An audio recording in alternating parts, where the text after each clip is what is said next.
Hello everyone, and welcome to my Young and the Restless official 24 channel. Victor and Nick decide to tag team Matt Clark. PHYLISS makes yet another surprising move, and as Daniel and Tessa's relationship intensifies, a ghost of Christmas past comes crashing into Mariah's present.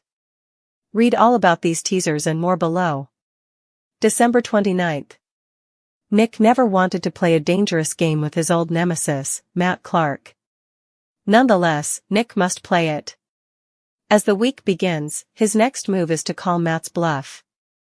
For months, PHYLISS has been kinda the equivalent of a human wrecking ball. But she's about to reverse course in a surprising way as she gives former husband Jack an unexpected gift. Noah must worry about Sienna's safety because he is so in love with her. If there's one thing worse than having a loved one drive on snowy winter roads, it's gotta be having them in Matt Clark's clutches. December 30th. When one displeases Victor, heaven knows that he is quick to make them feel his wrath. But when one pleases Victor, well, that's a different story, one Michael soon will be able to tell since the boss is about to reward his loyalty. Somewhere, Victor is sure to be fuming as Nikki shares a secret with Jack. Her husband could not be more offended. Well, maybe if she wrote Ruthless too, you don't know the half of it. Though Claire stands by her actions, is she doing so on solid ground? December 31st, Hope Springs Eternal is unmistakably Kane's motto. Despite the fact that he's broken Lily's heart more times than we can even fathom, he still makes another bold move in hopes of impressing his ex. As Adam and Sally discuss their complicated past, you can review all their ups and downs in our photo gallery that tells their thwarted love story. Excuse us while we do the happy dance, 'cause Tessa explores her feelings for Daniel. They have a ton of chemistry together. January 1st, on New Year's Day, the show is going to party like it's 1998 as it repeats an episode from that year in which Jill interrupts Catherine Chancellor's bash with a shocking announcement. January 2nd. Finally, Victor and Nick plot against Matt Clark and decide to target someone who actually deserves to be targeted. When Daniel makes a promise to Tessa, we can only hope that he keeps it better than the one he made to Lily to be faithful and all that. Mariah enters the new year in much the same way as she spent the old one. She is haunted by Ian Ward. Although Claire put the brakes on her and Holden's budding romance, Mr. Novak isn't giving up. With New Year's around the corner, he feels it's the right time to try again with Claire. This week, he coyly asks Claire on a date to ring in the new year together. An intrigued Claire says that can be arranged, but on one condition. Knowing Claire, it's impossible to tell what her condition is. Perhaps it's a way to score more info on Audra. Or perhaps it's something simpler, such as Claire buying drinks or picking their hangout spot. While loved ones gather to spend New Year's Eve together, Kane will be alone. However, the businessman might not be lonely for long. When Lily bumps into her ex-husband, talk turns to their New Year's plans. Kane takes the opportunity to ask Lily to spend the holiday with him. Naturally, Lily is unsure of the idea, considering Kane's on-again, off-again relationship with PHYLISS. When Lily broaches the topic of PHYLISS, Kane makes it clear that he doesn't want the redhead. The only person he wants to spend New Year's with is Lily, and if that's not possible, he'll just be alone. Chances are Lily will take Kane up on his offer, and the two will enjoy a relaxing and possibly romantic evening together. Although 2025 was rough on Lane, the new year could bring them the fresh start they need. Matt's latest reign of terror has gone too far. Between attacking Noah and kidnapping Sienna, Matt has pushed Nick to the limit. Nick will do anything to protect his family, and this week he'll prove why he's Genoa City's favorite hero. Nick agrees to a deal with Matt in exchange for Sienna's release. The two men meet in the park and immediately start trading barbs. Nick says he wondered if Matt had the guts to show up, and Matt replies he wouldn't miss this for the world. It is now time to get down to business after exchanging barbs. While Matt thinks he has the upper hand, Nick is bound to have a trick or two up his sleeve. However, if Matt believes he is being duped, things could get dangerous. As the final days of the year barrel toward Genoa City with all the subtlety of a winter storm, the week of December 29th through January 2nd explodes with danger, divided loyalties, romantic sparks, and old ghosts that refuse to stay buried. beginning on December 29th with Nick Newman facing a reality he never wanted to accept but can no longer avoid. Matt Clark is back, more dangerous than ever. And the only way to stop him may be to play a game just as ruthless as Matt himself, a prospect that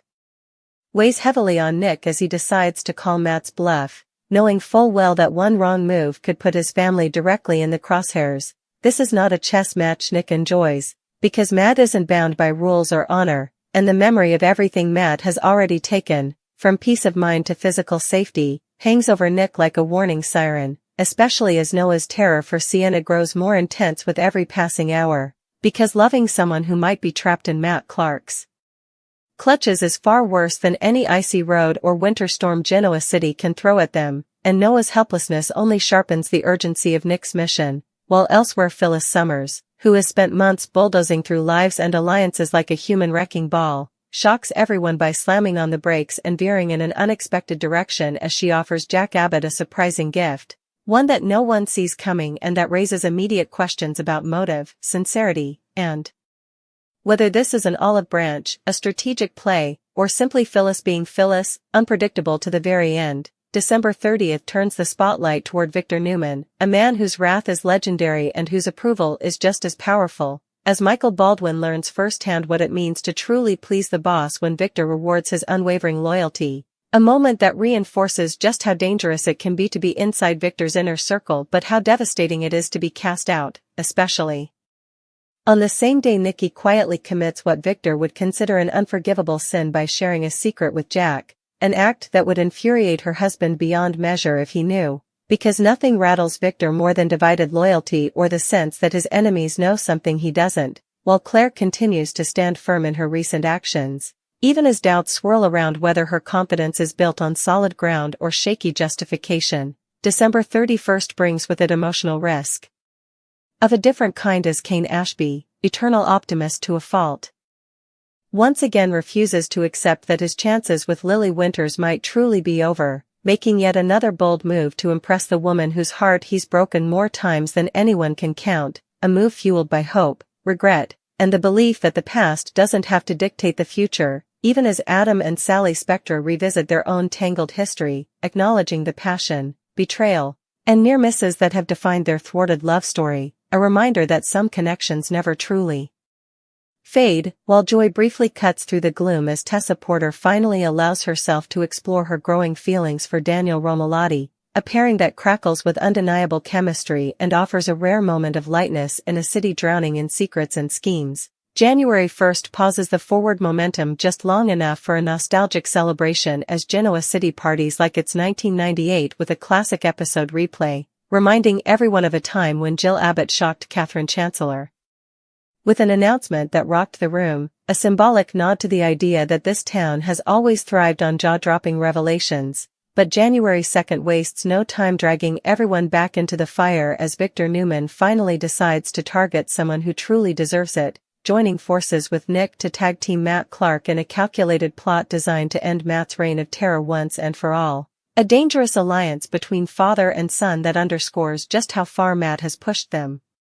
especially after attacking Noah and kidnapping Sienna, crimes that strip away any remaining restraint Nick might have had and turn him into a man who will do absolutely anything to protect his family, even if it means striking a deal with the devil himself, which is exactly what Nick does when he agrees to meet Matt in the park and negotiate Sienna's release, a tense showdown where barbs are traded like bullets, Nick taunting Matt about whether he has the guts to show up, Matt smirking that he wouldn't miss this confrontation for the world, before the conversation turns deadly serious, because while Matt believes he holds all the cards, Nick is never more dangerous than when he appears cornered, and there's no doubt he has a trick or two waiting to be played, even as the risk of Matt sensing a double-cross looms large and threatens to turn the meeting into a bloodbath. At the same time, Daniel makes a heartfelt promise to Tessa, one viewers desperately hope he'll honor far better than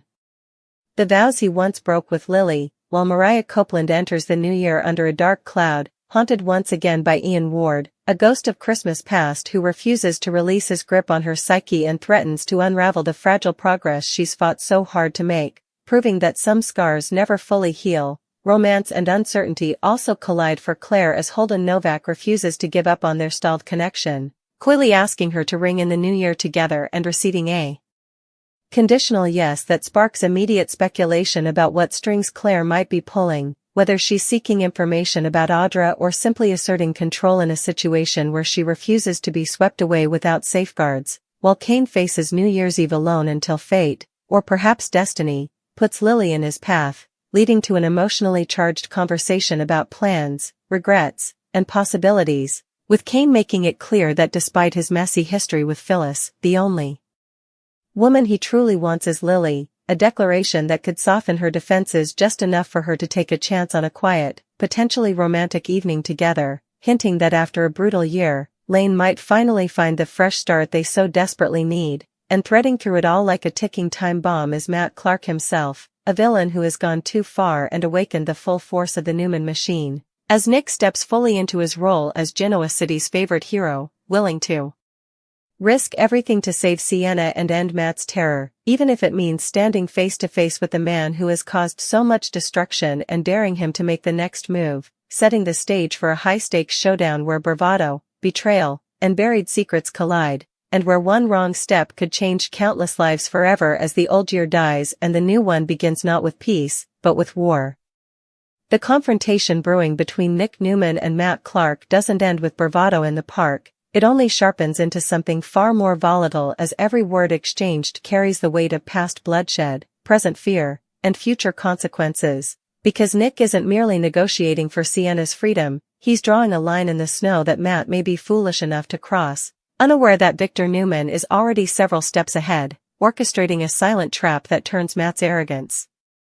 into his greatest liability. Victor understands men like Matt all too well, predators who thrive on intimidation and chaos, but what Matt fails to grasp is that the Newmans have mastered patience, and while Nick plays the role of desperate father and brother, Victor is positioning pieces behind the scenes, leveraging contacts, surveillance, and old favors that make Matt's apparent upper hand nothing more than a dangerous illusion, and as the clock ticks down on this perilous exchange, Nick's resolve hardens, fueled by the memory of Noah bruised and shaken, by Sienna's terrified absence, and by the realization that evil only escalates when left unchecked, a truth Victor has lived by his entire life. Meanwhile, PHYLISS's surprising gesture toward Jack continues to send shockwaves through Genoa City, because a gift from PHYLISS is never just a gift, it's a statement, a provocation, or a carefully calculated move, and Jack is left to wonder whether this unexpected olive branch is an admission of regret, a strategic reset in their never-ending war, or the calm before yet another storm, especially as whispers ripple through Jabot about Nikki's secret and whether Jack now knows something that could fracture multiple alliances at once, placing Nikki in an increasingly precarious position as guilt battles fear and loyalty clashes with the instinct to protect herself. Claire, too, finds herself standing at a crossroads, defending her recent decisions with an air of certainty that masks deeper doubts, because while she insists she knows exactly what she's doing, the reality is that Genoa City has a way of punishing those who underestimate the ripple effects of their choices, and Claire's conditional agreement to Holden's New Year's date suggests she's playing a longer game, one that could either empower her or leave her exposed if her assumptions prove wrong. As Daniel and Tessa grow closer, their connection deepens beyond flirtation into something tender yet fragile. A bond forged through shared vulnerability and unspoken fears, with Daniel eager to prove he's capable of being the man Tessa deserves. Even as lingering doubts about his past mistakes shadow every promise he makes, and Tessa, for her part, finds herself torn between excitement and caution, knowing all too well how quickly happiness can be stolen in this town. Mariah's struggle, however, casts the darkest shadow over the week, as Ian Ward's presence, whether literal, psychological, or somewhere in between, tightens its grip on her, triggering memories she's tried desperately to suppress and threatening to undo months of hard-won stability, with every echo of Ian's voice serving as a cruel reminder that trauma doesn't operate on a calendar and that the turning of a new year offers no automatic release from old demons, leaving those closest to Mariah fearful that she's spiraling toward another breaking point. Kane's hopeful pursuit of Lily unfolds against this backdrop of danger and uncertainty, his earnest desire for reconciliation clashing with Lily's justified hesitation, because while Kane's words carry sincerity, his history casts a long shadow, and Lily must weigh the promise of a fresh start against the risk of reopening wounds that took years to heal. a decision made even more complicated by the emotional intimacy of their unexpected New Year's encounter, where shared memories blur into renewed chemistry and the possibility of something more becomes impossible to ignore. And then there's Victor, whose calculated calm masks a ruthless determination as he and Nick finalize their plan against Matt. Knowing full well that this confrontation could end in multiple ways, some triumphant, others catastrophic, but accepting the risk because doing nothing is no longer an option, especially as Matt grows increasingly reckless, emboldened by his belief that he's outsmarted everyone around him, a belief that pushes him to test Nick further, to taunt him with half-truths about Sienna's condition and whereabouts, and to relish the power he holds in the moment, unaware that each cruel word only strengthens Nick's resolve and tightens the noose Victor is quietly preparing. As New Year's Eve festivities glow warmly across Genoa City, the contrast between celebration and peril becomes stark, with champagne glasses clinking in some rooms while others echo with tension, secrets, and unspoken fears, and it's in this uneasy balance that alliances are tested, hearts are risked, and the line between hero and villain grows thinner than ever, because in Genoa City, survival often demands choices that leave scars, and as the year turns, no one emerges unchanged, least of all Nick Newman, who stands on the brink of a move that could save the woman his family loves or ignite consequences far deadlier than anything he's faced before, setting the stage for a showdown that promises to redefine loyalty, justice, and the true cost of protecting those you love. As the new year dawns over Genoa City, the fragile calm feels like nothing more than a held breath, because the consequences of every choice made in the final days of December are already unfolding in ways no one can fully control, beginning with Nick Newman's uneasy walk away from the park after his encounter with Matt Clark, a meeting that on the surface looked like a simple negotiation but underneath throbbed with danger, deceit, and the unmistakable sense that Matt was enjoying every second of Nick's visible restraint, mistaking it for weakness rather than the focused fury of a man who has finally decided that enough is enough. Nick replays every word, every smirk, every calculated pause in Matt's voice, knowing that men like Matt don't kidnap, terrorize, and manipulate without believing they're untouchable, and that belief is exactly what Victor Newman intends to shatter, because while Nick wrestles with the moral weight of striking deals with a monster, Victor has long since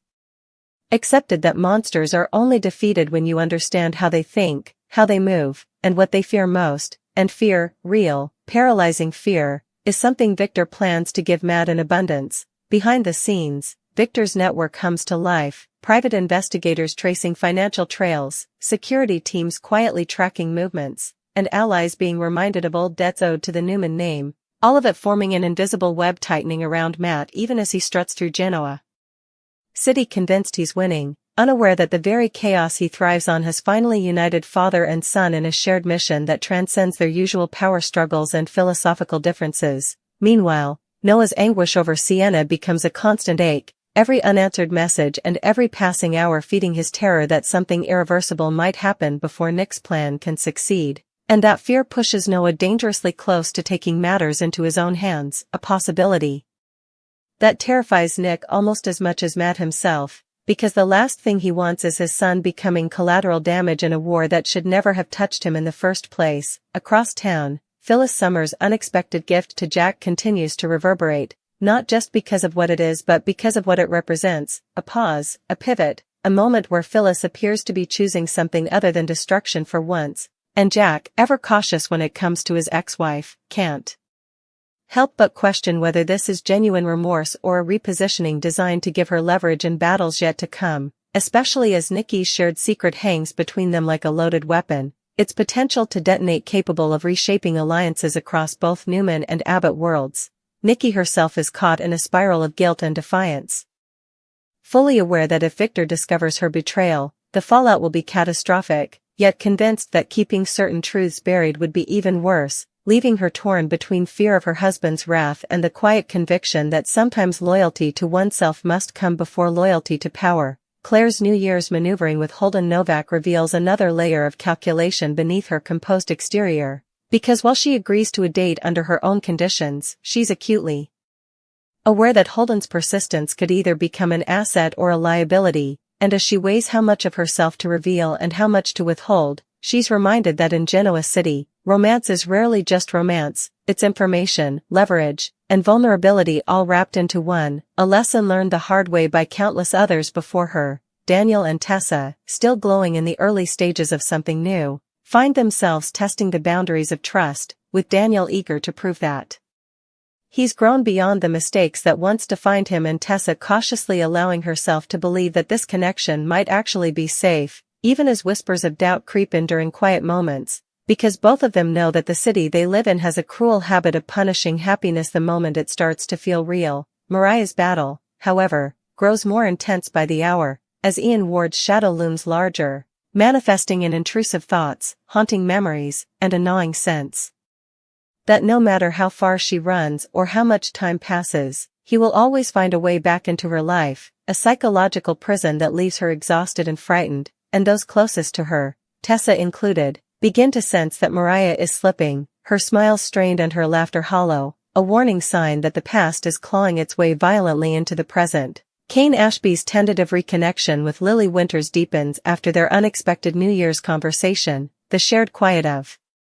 the holiday stripping away pretense and leaving raw honesty in its place, as Kane admits his failures without excuse and Lily allows herself to voice the pain she's carried for so long, a moment of vulnerability that feels both healing and terrifying, because while the chemistry between them still burns, Lily knows that desire alone isn't enough to guarantee safety or stability, and she must decide whether believing in Kane again is an act of courage or self-sabotage, as these personal storms rage.